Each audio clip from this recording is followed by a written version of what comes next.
Awesome. All right, we are live.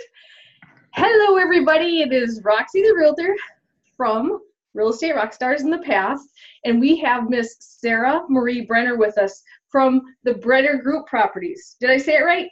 Brenner Property Group. Close. There you go. Thank you so much. With Keller Williams Realty. Yep. Yes, with Keller Williams. In what city are you guys in? We're in Central Ohio. So we serve Columbus, Ohio and the surrounding areas, and then also Lake Erie in the northern part. Oh, awesome. Is that the Upper Peninsula area? No, kind of if you know where Cleveland and Toledo is, everything in between that is what just we call the Lake Erie shores and islands. Okay. So that area, if you're familiar with Port Clinton and Huron and Put in Bay. Okay, cool. Thanks for sharing that. Sara, you're actually newer to real estate. I've had my license now for about 2 years. So I'll be starting my third year soon. Starting your third year, and now you're actually running a team. Yes, sure am. Awesome. And your husband just joined you in real estate also. He did. He has a mortgage background. So it was something I think where he had seen it from the other side and just, really wanted to be able to be a part of everything we're doing. He is a politician, so that's actually his full-time gig, but he does help on the side. So he's on my team now as well. Wonderful, wonderful. I know you started the path, about 9 months ago, a year? I've been in the path from day one. So I guess it was January of 18, right? Yeah. And what brought you to the path, Sara? I had been part of Expired Plus before, which was, kind of the old version of what Borino's doing now. So I did the original boot camp, which now seems like a very difficult program compared to, sort of where things have gone, because the presentation now I think is so much more step-by-step and really taking people where they go. So I was part of that in the very beginning.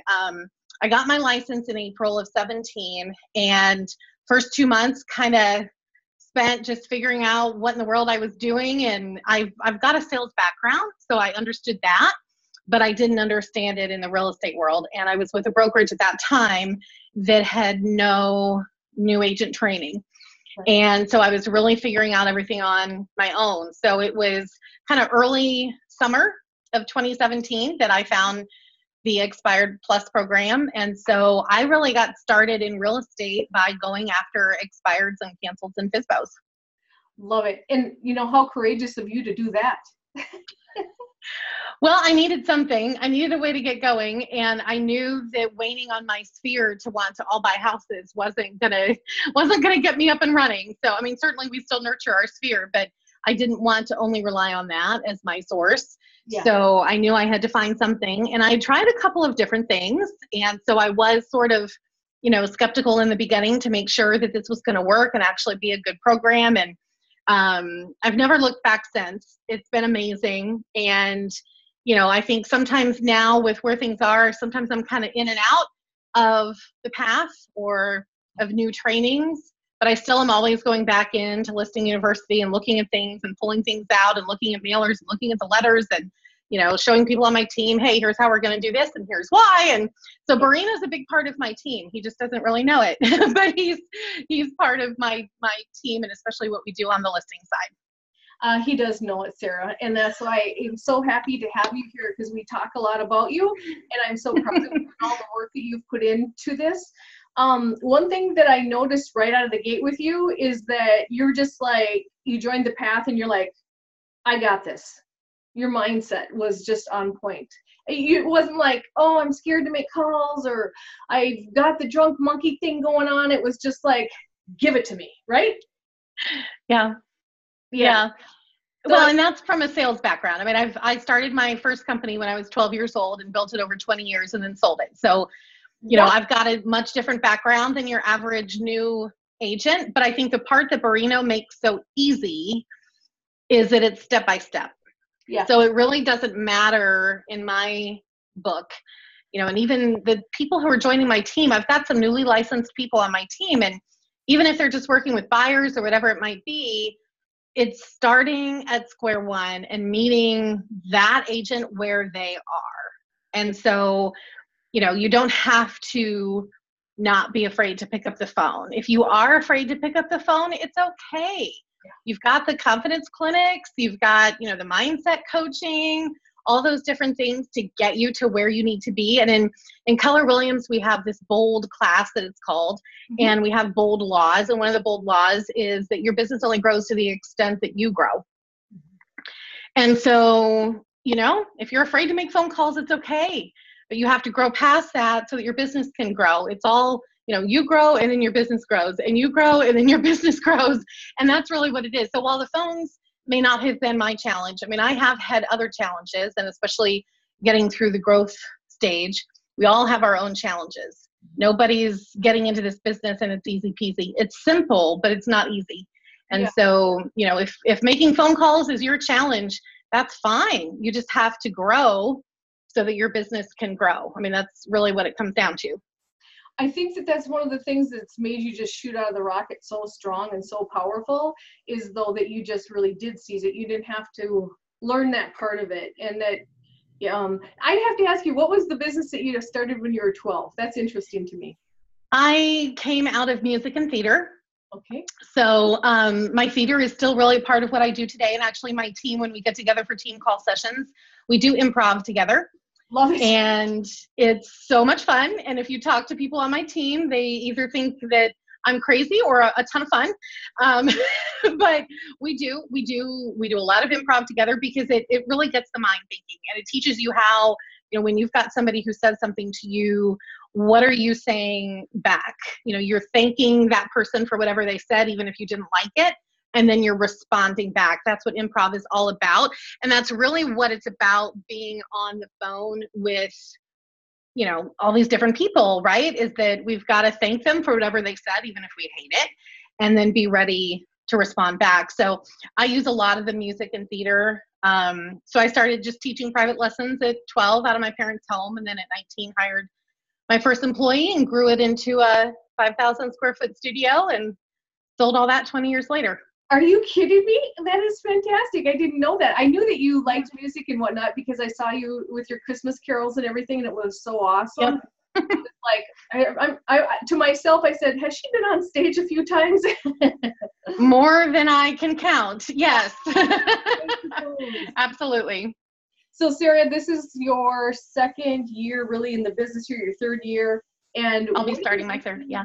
Right now with production, where are you sitting, or what's going on with your business? So my first year, 2017, I really say that I had about 6 productive months. I got my license in April and then spent April and May floundering, found Borino, latched onto that system. So in that second half of my first year, I did about 1.2 or 3 million, and our average here is about 200.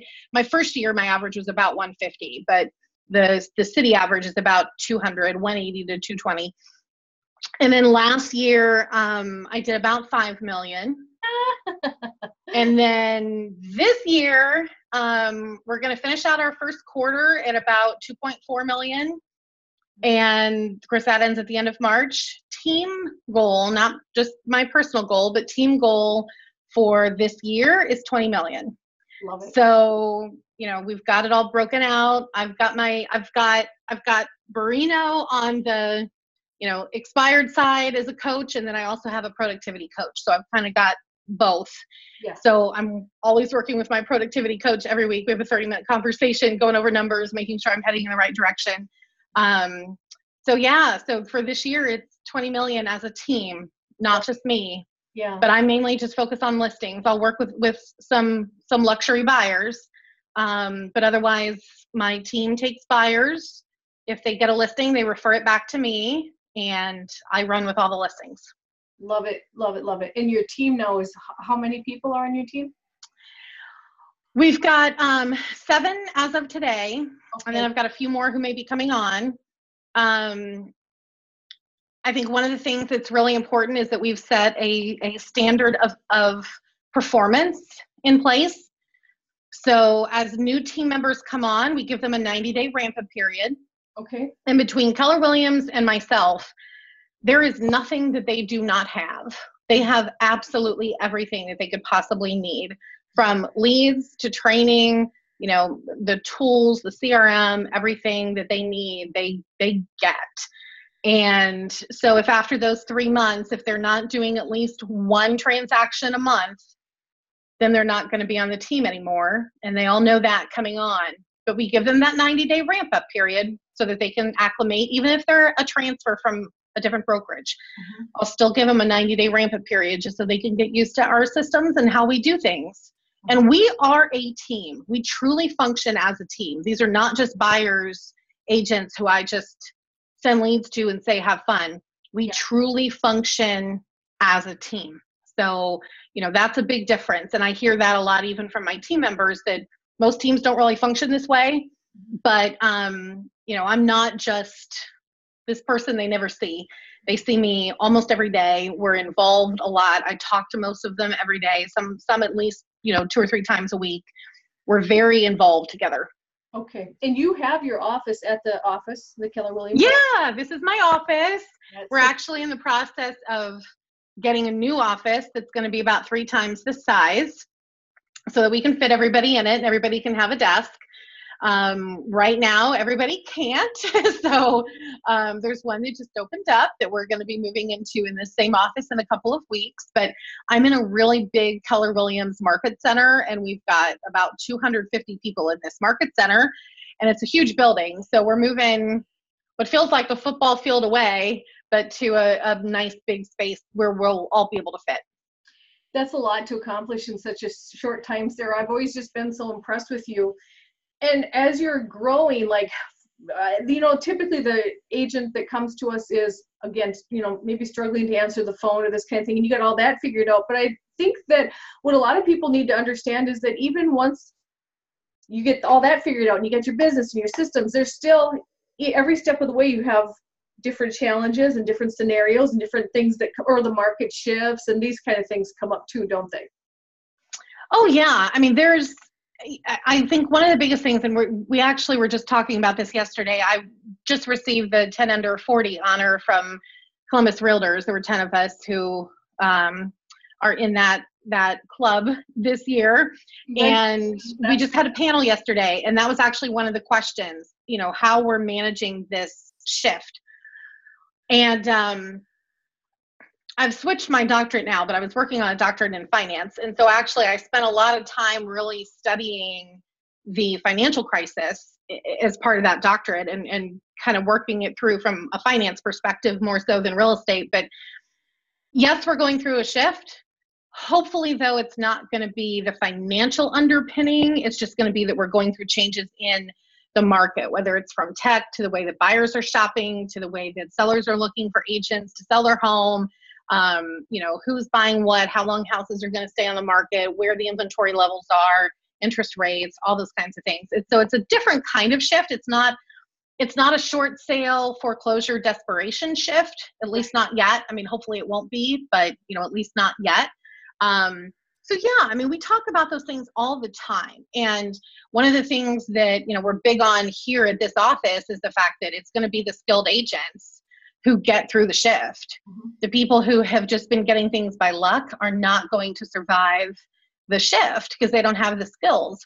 So we're always focused on, you've got to build your skills. You've got to learn. You've got to focus on these things. When you're provided with opportunities to go to training, go learn these things, you know, just absorb it all and be a part of it, because it is so important to make sure that you're in that realm so that when you go through this shift, you come out on the other end.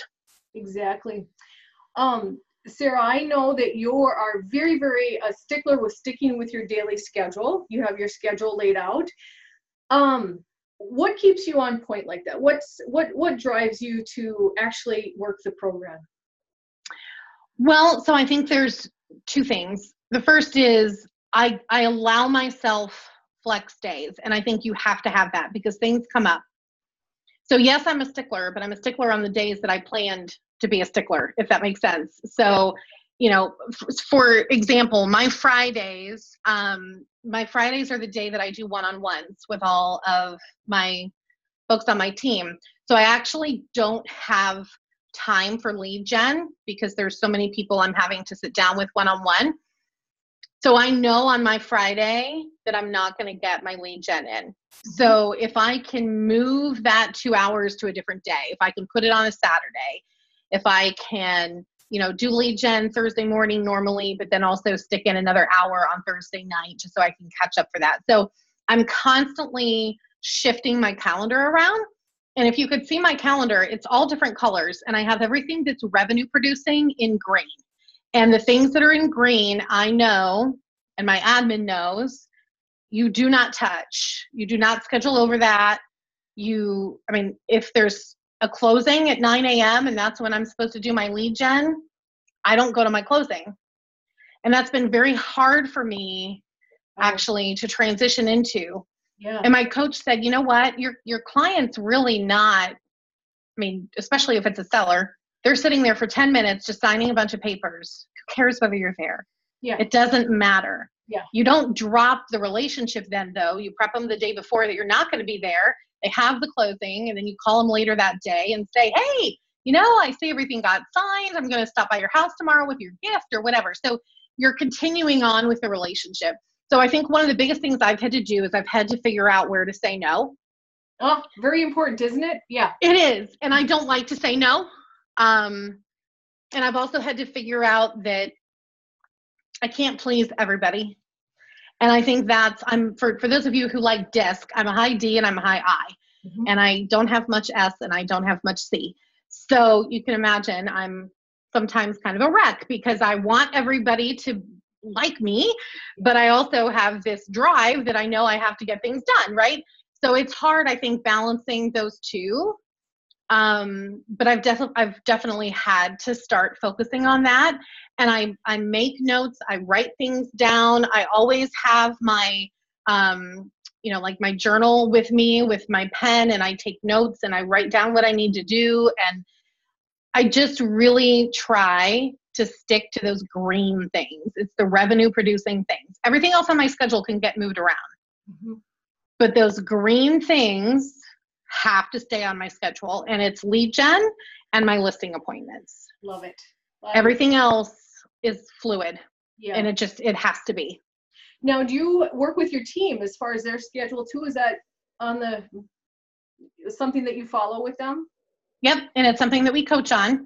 Okay. So they are supposed to do prospecting every day from at least 9 to 11, 9 to noon if they can. Sometimes they're out at lunch appointments or doing lunch networking events or whatever, but if they don't have a noon appointment, they're supposed to be prospecting until noon. And I tell all my newer agents, you know, you need to be working 6 to 8 hours a day. So if you don't have any appointments, you are prospecting 6 to 8 hours a day. And I know Borino obviously talks about, you know, what your schedule should look like. And that's kind of where this whole thing got started with me. I've made a couple of tweaks to that to really fit my own schedule, you know, so that I am kind of still following my lifestyle so that it fits me. But we absolutely coach on that. And one of the big things, you know, is we've gotten more in depth on all of this. I take 1 day a week off. Absolutely. And I know that that's a big thing that we talk about in Rockstars. You have to have that day to breathe. And my agents know what day it is. And I tell them, look, if you've got something urgent, call me. But if it's just asking me about whatever, wait till tomorrow. Right. And then I take the 1 weekend off a month to go somewhere. And, you know, it's Ohio. So I'm in Columbus. So I'm pretty much within a 3 to 6 hour drive of a lot. So this weekend we're going up to Port Clinton. Last month we went to Cleveland. Sometimes we'll go to Nashville, whatever. I mean, we just leave on Friday morning and come back on Sunday night. I love it. But it's enough to get yourself recharged. And I think those things are really, really important. And you might think that you're missing things, but I guarantee you're missing more by not being on the rest of the time. You've got to take that time to yourself to breathe. It's really important. Work smarter, not harder, right? Yes, absolutely. We work a lot with, I do on our Monday accountability calls when I ask them, like, they'll send show their daily schedule for the week and it's just plastered with all these things they're going to do. Like that, you don't have to do that in real estate. It's okay to take time off. I take, actually I only work Saturdays from 9 to 12 and I'm off, and then Sundays I'm always off. And now I'm exploring taking Fridays off because that's my goal. And this year I want to work Monday through Thursday. So I'm working on that. That's my goal, to get that fine tuned. So awesome. It's just, I mean, I'm 56 years old. I've been doing this now for 20 years. I deserve some time off, right? You deserve some time. Good for you. I wanted to ask you just a little bit. One thing that I noticed about you, Sara, and following you and knowing you, is that you and your husband, you're new in real estate. He decides to run for state rep. And that is very invasive of your time and your space and your relationship and all the smear campaigns going on and things like that. And yet you killed it in real estate. I mean, some people have difficulties, like maybe they're a single mom, maybe they're a single dad, maybe they have health issues, and that's a biggie, just to have to be in the spotlight like that and to be a new agent and look at your numbers. It was crazy how good you did during that time. How did you pull that off? Well, so my my husband and I met in 2007 in politics. And in 2008, I ran, he was then what's called county recorder, which some states call auditor. We separated here. It just kind of depends on your state. But I ran his reelection campaign for that in 2008. We got married in 2009. And then he was a state representative from 2010 through 2018. Okay. And then in 2018, he ran for state senate. Mm-hmm. And so in our state senate is 3 times the size of state rep. Okay. And so I told him going in, and I had, with a couple of exceptions, I ran his campaigns. Right. This time around, you know, we sat down and talked about it, and I just said, I'm not going to be able to do that. And he knew that, and I knew that.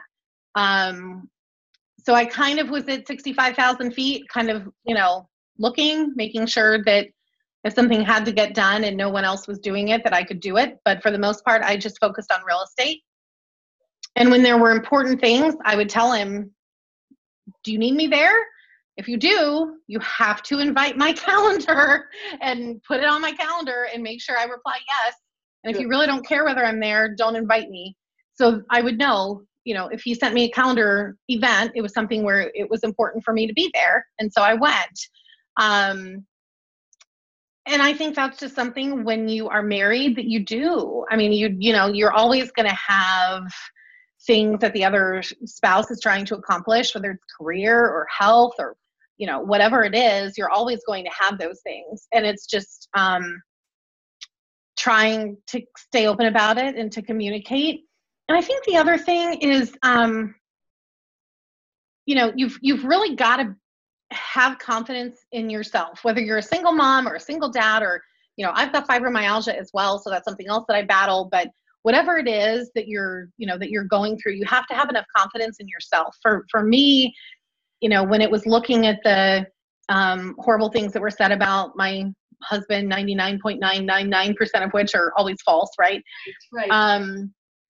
You just kind of build this layer. And in a way, my real estate world is when I kind of get to take that layer off, because I am around people who I love being around. I love this industry. I love what I'm doing. So in a way, this was kind of my reprieve. Right. And so I just poured my heart and soul into it. And it's, you know, I think no matter what someone's challenge is, you've just got to figure out a way to manage it, kind of create rules around it so that it works. And then just pour your heart and soul into real estate when you're there. One of my favorite books is Be Obsessed or Be Average, and it's Grant Cardone. And what it talks about is the fact that when you are doing something, whatever it is, be obsessed about it. When you're with your family, be obsessed about it. When you're at work, be obsessed about it. When you're out running, be obsessed about it. When you're having a day off, be obsessed about having your day off. You can be obsessed about more than one thing at a time. But when you are doing something, be obsessed about it. And when you do that, whatever you're doing is so much more productive. because you're focusing on that instead of trying to multitask, which is a myth. We can't do that. So I think for me, that's the big thing, is looking at whatever it is that I'm doing and being obsessed about that thing at that time. I think that's probably kind of the big, takeaway from that whole situation for me. Didn't you go to a Grant Cardone 10X conference for realtors or something? I actually ended up not going because we were so slammed here, but I was going to go. But yeah, I mean, I really do, like what he teaches, and it's, it's not all real estate focused. But he's definitely a high D and a high I too. And so I enjoy seeing where he focuses and kind of where his brain goes. It's been really helpful for me. Yeah, I love listening to it too. I've read his books and I listen to him on YouTube. I'm a subscriber, and that pumps me up too. I think that says a lot about it, Sarah. It's just like we talked about earlier about, like with the shift in the market, if people aren't working on their business and just waiting for something to fall out of the sky, this business, I think it does take being obsessed. Or look at anybody who is successful with their business. I don't think that people, when they get into real estate agents, I don't think they understand that this is a business. And look at you. I mean, you just opened up your doors and you just started, learning systems, learning productivity, hiring a coach, getting training. Okay, now I'm ready for the next step. I'm going to start adding agents. I'm going to raise my sale price. I'm going to do this. I'm going to do that. That's a true entrepreneur. And that's what it takes to be in this business. Otherwise, you're just going to be washed aside. I don't know. I can't live on $30,000 a year. I can't live on something. I can't even imagine waking up in the morning and wishing that something would come to me and not doing something about it. I mean, that's you. You're that driver getting out there and making it happen. Since you've done so much in a short time, where do you see yourself, like in 2018, you're going to do this 20 million. Are you going to do that by adding people? Are you going to do it by changing marketing? How will that happen for you? What's your take on what's it going to take to make that happen? Yeah. So my 2019 goal is 20 million. And then my goal is within 3 years to be a $50 million team. So we obviously have a lot, right? I mean, there's a lot that we're building on every day and every week. And that's, I've got to always be looking at bringing on talent, recruiting. It doesn't matter to me whether somebody's coming straight out of school or not. It's about their capability and whether they can perform, and then maintaining that standard of excellence that we have as a team, and understanding that no matter how hard it is, if you're not meeting that basic standard in year one, which for me, my year one for my agents is 1 transaction a month after the first 90 days. At that threshold of looking at the, 200,000 level. So if they get a transaction in and it's 82,000, that doesn't count. So basically doing at least 200,000 every month. Building on that and making sure that no matter how hard it is, if somebody's not hitting that standard, they're no longer on the team.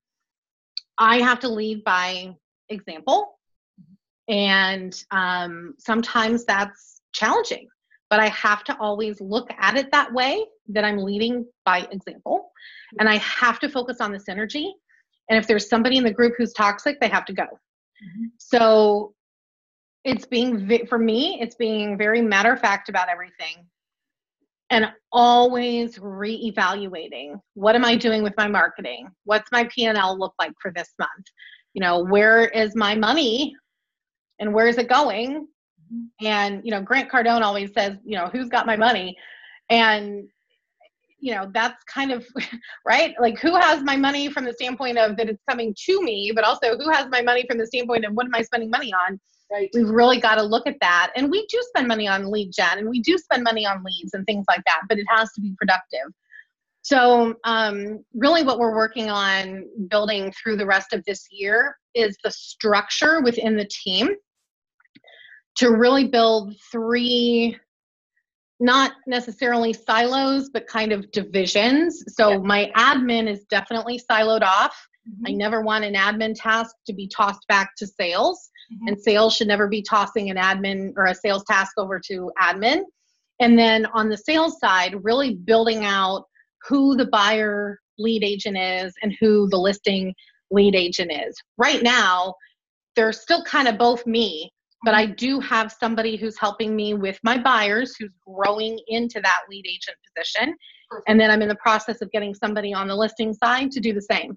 Okay. And the only way we're going to be able to do that is if I grow that so that I can actually work on the business. Yeah. And I love coaching. So I'm going to always be coaching my team and working on my team. But it's really just building that standard of excellence, building the structure and reinforcing it day after day and holding people accountable. And if I'm not doing what I need to do, my coach holds me accountable, my market center holds me accountable. And if my agents aren't doing what they're supposed to do, they're going to hear it from me in their one-on-one on Friday. So, you know, it's that structure. I love it that you're taking them, because you've already known, you've been working with them a while now, you've had longevity with your agents, and so you can identify, okay, now we need to work on this with this person, and I'm going to coach them through that. It takes less energy, and it makes more sense to take people that you already know and got their work ethic down and grow them to be better producers and to work with you than it is to take somebody off the street and throw them in and do that. So I love it that you're empowering your people like that. That's amazing. Yeah. And, you know, not only does it build loyalty, but it really gives me the chance to test the waters with people. And even if they're not in the position that I want them to be in, I can see what they're doing. I can see how they react. I can see how they handle stress. I can see how they handle problems. I can see what kind of mistakes they make. And I learn from my team too. You know, I think that's the other thing, is that it's not just one direction. I learn by hearing what they say to me. I've got some really close relationships with some of my team members, and, you know, they talk to me and they're honest to me and they tell me things that I need to hear, and sometimes things I don't want to hear, but that I still need to hear. Yeah. So yeah, I mean, it's definitely, that's why that synergy is so important. I mean, we one of my agents said the other day that we're kind of a bunch of misfits, and it sort of is. Like, we all have our own personality, and if you lined us up, you never would think that this group would come together. But what I really looked at when I was bringing all these people in was, you know, their natural skill. Love it. Are they naturally going to be good at this? Can I train them to make them great? Can they naturally be average? And so we've got a really awesome group of people, and I've had to work at it. I mean, I don't bring everybody who I interview. Right. I'll bring anybody into the market center. Right. And if Keller Williams wants to work with them, great, but I don't bring everybody into my team. I love it.